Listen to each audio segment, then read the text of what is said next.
Trading start చేసే ముందు మనకు ముందు ఏ టైం ఫ్రేమ్ సూట్ అవుద్దో తెలుసుకోవాలి. అది తెలుసుకోకుండా ఎలా పడితే అలా ఎంటర్ అయిపోతారు. సో ఫర్ ఎగ్జాంపుల్ నేను ఐటీ జాబ్ చేస్తున్నాను అనుకో, నాకు ఒక టైం ఫ్రేమ్ సూట్ అవుతుంది. అలాగే ఇంకొకరు ఇంకో జాబ్ చేస్తున్నారు అనుకో, వాళ్ళకి సూట్ అయ్యే టైం ఫ్రేమ్ చూసుకోవాలి. అలాగే కంప్లీట్ ఫ్రీగా దాని మీద కూర్చోగలుగుతారంటే దానికి సపరేట్ టైం ఫ్రేమ్ ఉంటుంది. అలాగే నేను ఓన్లీ ఇన్వెస్ట్మెంట్ మాత్రం చేస్తానంటే దానికి సపరేట్ టైం ఫ్రేమ్స్ ఉంటాయి. అంటే వీక్లీ నుంచి మంత్లీ, క్వార్టర్లీ. సో ఎవరికి ఏ టైం ఫ్రేమ్ కావాలో ఆ టైం ఫ్రేమ్లోనే ట్రేడింగ్ చేయాలి. కానీ లాజిక్ మాత్రం ఒకటే ఉంటుంది. ప్రతి టైం ఫ్రేమ్లో లాజిక్ ఒకటే ఉంటుంది.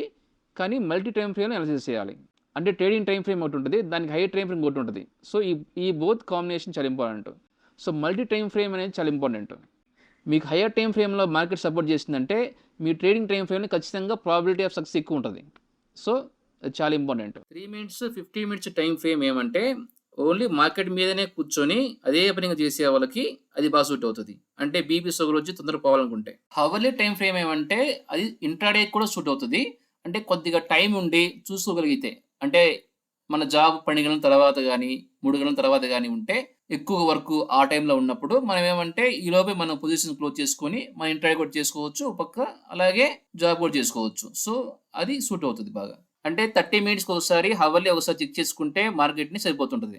డైలీ టైం ఫ్రేమ్ ఏమంటే గంటకు ఒకసారి 2 గంటలకు ఒకసారి చూసుకుంటూ 3 to 5 days హోల్డింగ్ చేయగలిగేటువంటి కెపాసిటీ ఉంటే, ఆ పేషెన్స్ కూడా ఉన్నప్పుడు డైలీ టైం ఫ్రేమ్ సూట్ అవుతుంది.